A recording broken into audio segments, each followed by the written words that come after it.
کہ تم باغ عدن میں کا کون سے بھی جھاڑ کا پھل کھا سکتے ہیں، مگر نیک و بد کے پہچان کے جھاڑ کا پھل نہیں کھانا۔ ہم کو معلوم ہونا چاہیے کہ خدا آدمی کو بنانے کے بعد عورت کو بنایا، اور حوا کو جو یہ حکم کی خبر ملی خدا کی طرف سے نہیں ملی بلکہ آدم کی طرف سے۔ آدم حوا کو بولے ہوں گے کہ خدا یہ حکم دیا ہے، تو یہاں سانپ پہلے عورت کے پاس آیا۔ شیطان جانتا تھا کہ انہیں کیا کر رہا ہے، انہیں یہاں چالاکی کرا ہے۔ انہیں حوا سے یہ سوال کرا کہ کیا واقعی خدا نے کہا ہے کہ باغ کے کسی درخت کا پھل تم نہ کھانا؟ یہ سوال ڈالنے سے کیا ہوا؟ حوا کے دل و دماغ میں خدا کے کلام پہ شک پیدا ہوا، اور حوا کے مزاج میں کھوج پیدا ہوئی۔ انہوں شیطان کو بولنے کو لگے کہ باغ کے درختوں کا پھل تو ہم کھاتے ہیں، پر جو درخت باغ کے بیچ میں ہے اس کے پھل کی بابت خدا نے کہا ہے کہ تم نہ تو اسے کھانا اور نہ چھونا، ورنہ مر جاؤ گے۔ پیارے بھائی اور بہن، اگر ہم کلام میں دیکھیں گے تو خدا یہ نہیں بولا کہ تم اسے چھینا بھی نہیں۔ خدا ضرور یہ بولا کہ تم نہیں کھانا، مگر چھیننے کی بات خدا نے کرا۔ حوا اپنے دل سے یہ بات لگا لیے۔ اچھا یہ ہوگا آگے اگر ہم کلام میں دیکھیں گے تو سانپ خدا کے کلام پہ شکیش نہیں کرایا، بلکہ شک کرانے کے ساتھ ساتھ کلام کا انکار بھی کرا۔ آیت 4 اور 5 میں لکھا ہوا ہے، تب سانپ نے عورت سے کہا کہ تم ہرگز نہ مرو گے، بلکہ خدا جانتا ہے کہ جس دن تم اسے کھاؤ گے تمہاری آنکھیں کھل جائیں گی اور تم خدا کی مانند نیک و بد کے جاننے والے بن جاؤ گے۔ خدا کا حکم کیا تھا؟ کھائیں گے تو مریں گے، مگر یہاں سانپ کیا کرا؟ خدا کے کلام کا انکار کرا۔ انہیں یہ بتایا کہ تم کھائیں گے تو ہرگز نہیں مریں گے۔ سانپ حوا کو یہ بتا رہا تھا کہ مرنے کا سوال ہی پیدا نہیں ہوتا۔ یہاں جو ہے سانپ خدا کے محبت اور اچھائی کے خلاف اپنی آواز اٹھایا۔ انہیں حوا کو یہ بتانا چاہ رہا تھا کہ اگر خدا اچھا ہے تو تمہارے سامنے نہیں کھانے کی رکاوٹ کیوں پیدا کرا؟ سانپ یہ بتانا چاہ رہا تھا کہ خدا راز باز نہیں ہے۔ اس کے علاوہ سانپ خدا کے پاکیزگی کے خلاف بھی اپنی آواز اٹھایا جب انہیں یہ بولا کہ تم خدا کے مانند نیک و بد کے جاننے والے بن جاؤ گے۔ پیارے بھائی اور بہن، خدا نہیں چاہتا ہے کہ اس کے کلام میں کچھ بڑھانا یا کچھ گھٹانا۔ تھوڑے لوگ یہ بولتے ہیں کہ آج ہم شریعت کے ذریعے سے نجات پائے ہیں۔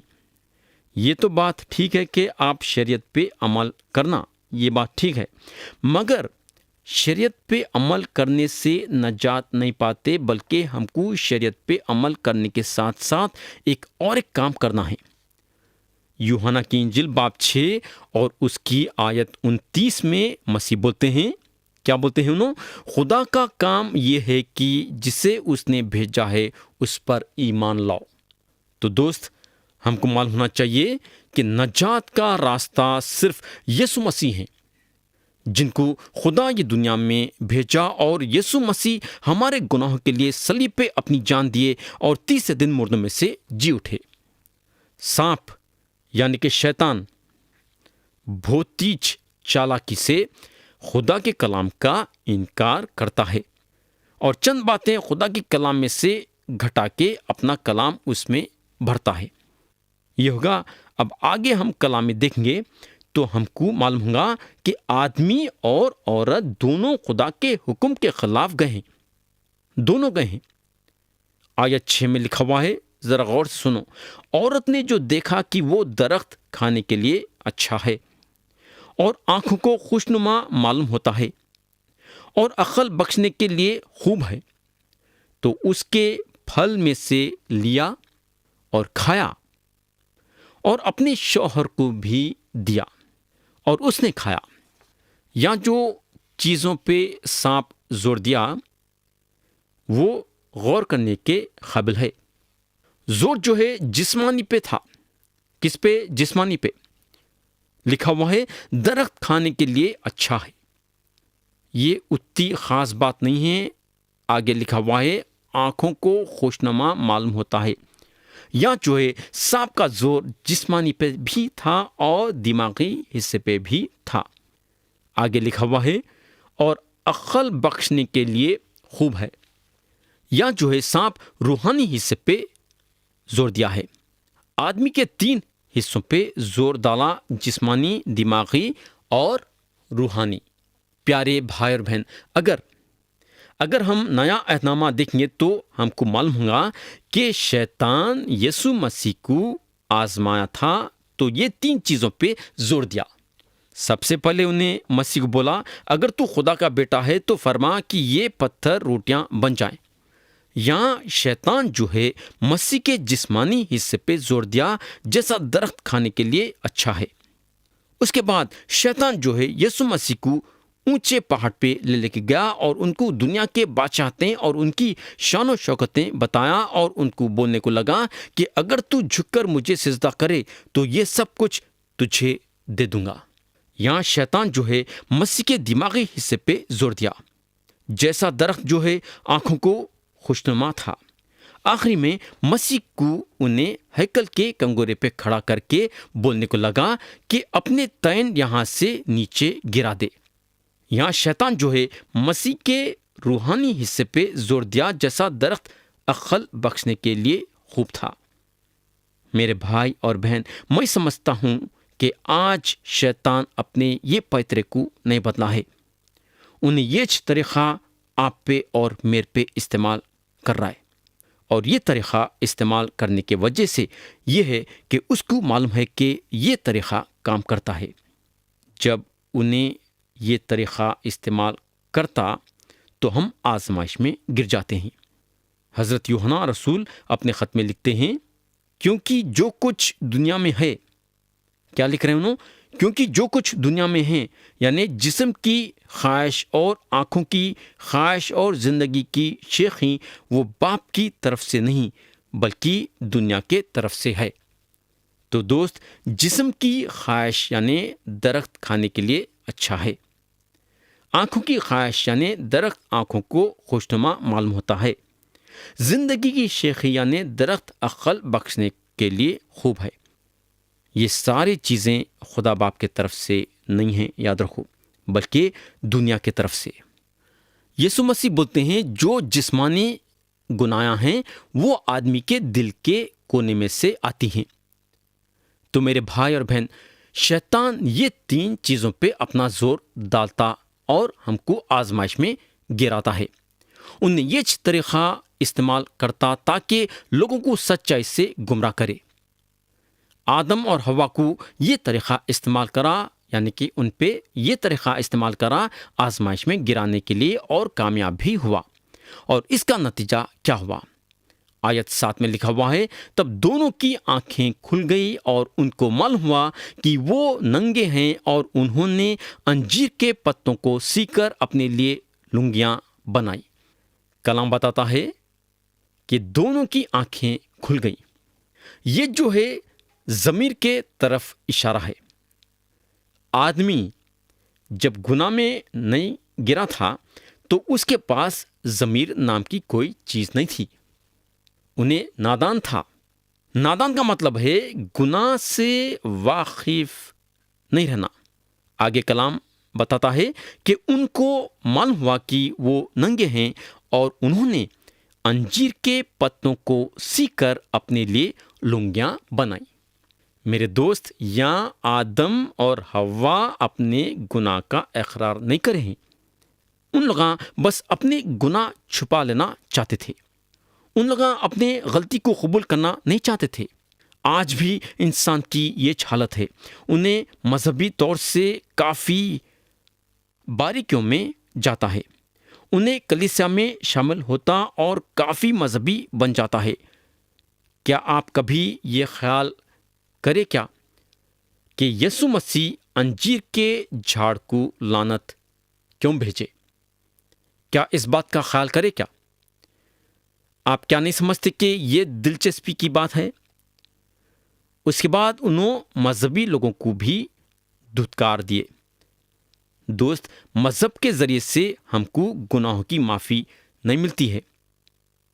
مذہب صرف گناہ کو چھپا سکتا ہے۔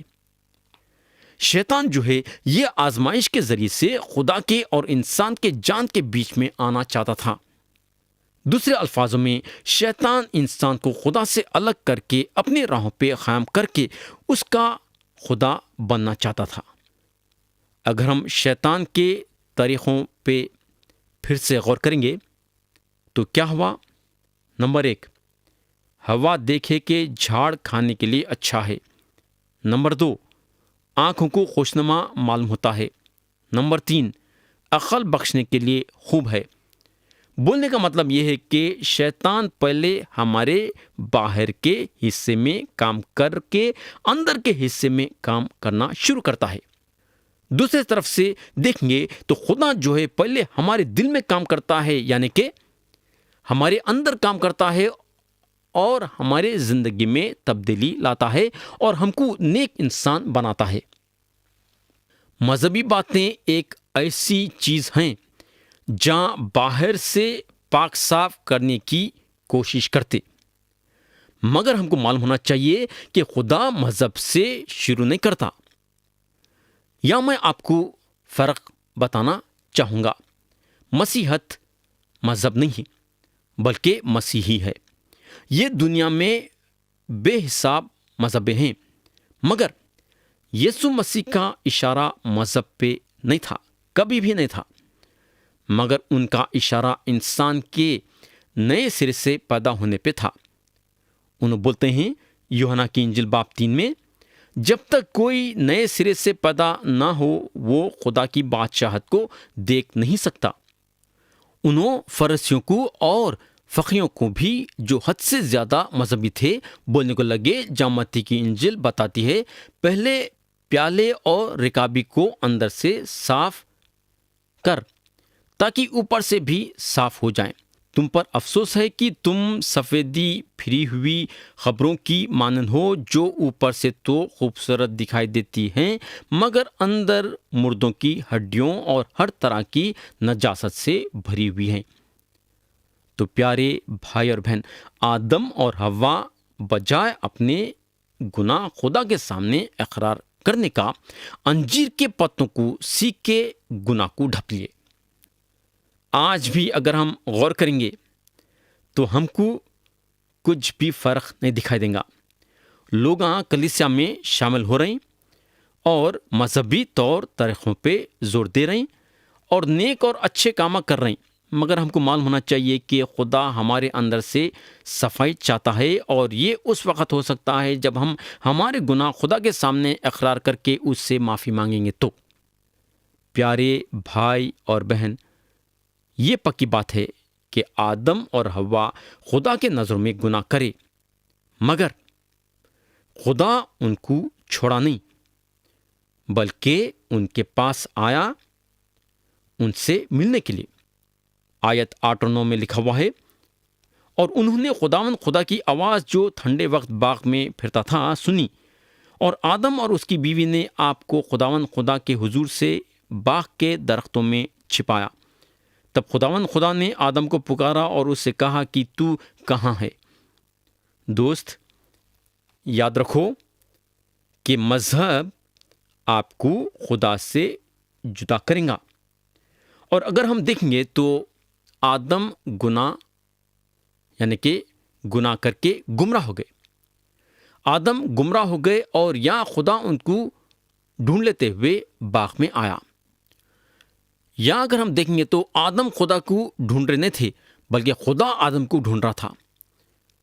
آیت 10 سے 12 میں لکھا ہوا ہے، اس نے کہا، میں نے باغ میں تیری آواز سنی اور میں ڈرا، کیونکہ میں ننگا تھا اور میں نے اپنے آپ کو چھپایا۔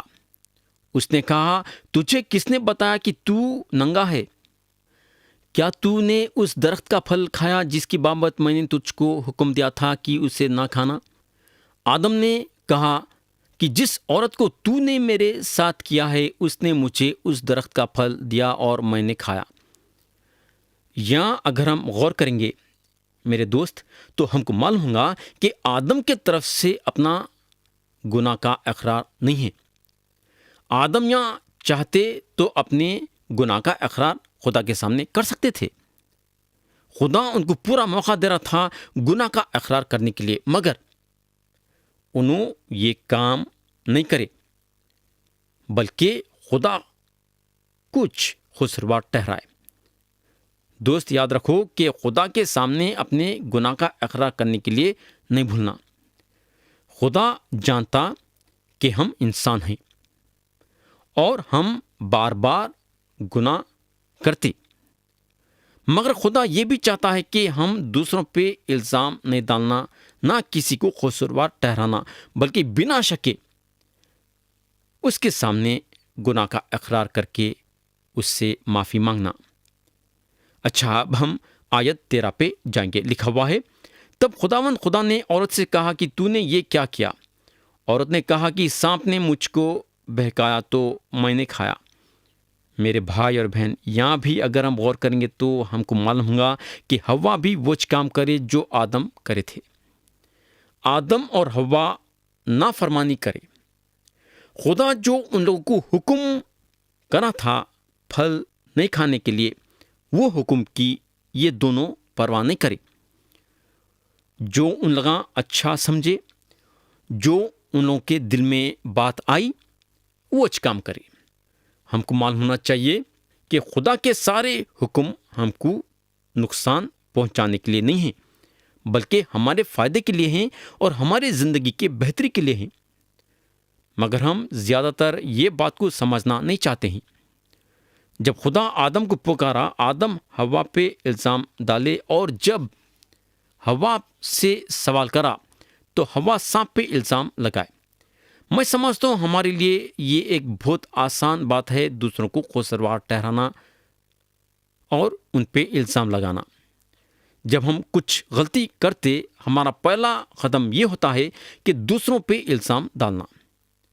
پیارے بھائی اور بہن، آج ہم اپنے اپنے دلوں کو جانچنا ہے۔ کیا ہم خدا کے سامنے اپنے گناہوں کا اقرار کر رہے ہیں یا پھر دوسروں پہ الزام ڈال رہے ہیں؟ کیا آپ آج اور اب اور اسی وقت اپنے گناہوں کو چھپانے کے بجائے یا دوسروں پہ الزام لگانے کے بجائے خدا کے سامنے اپنے گناہوں کا اقرار کرنا چاہیں گے کیا؟ اور خدا سے معافی مانگنا چاہیں گے کیا؟ مرضی آپ کی ہے اور فیصلہ آپ کا ہے۔ تو پیارے بھائی اور بہن، پہلی بات ہم یہ دیکھیں کہ شیطان خدا کے کلام پہ شک کروایا۔ دوسری بات یہ دیکھیں کہ شیطان خدا کے کلام کا انکار کرا۔ تیسری بات ہم یہ دیکھیں کہ آدم اور ہوا نیک و بد کے پہچان کے جھاڑ کا پھل کھا کے خدا کی نافرمانی کرے۔ چوتھی بات ہم یہ دیکھیں کہ خدا آدم اور ہوا کے پاس آیا ان کے گناہ کا حساب لینے کے لیے۔ اور پانچویں اور آخری بات ہم یہ دیکھیں کہ آدم اور ہوا کے گناہ کے وجہ سے ان کا رشتہ خدا سے ٹوٹ گیا۔ جو آدم اور ہوا خدا کے ساتھ اٹھتے بیٹھتے تھے، وہ آدم اور ہوا اپنے آپ کو خدا سے چھپانے لگے۔ خدا ہم سب کو آج کے کلام کے ذریعے سے برکت دے۔ یسوع مسیح کے نام سے آمین۔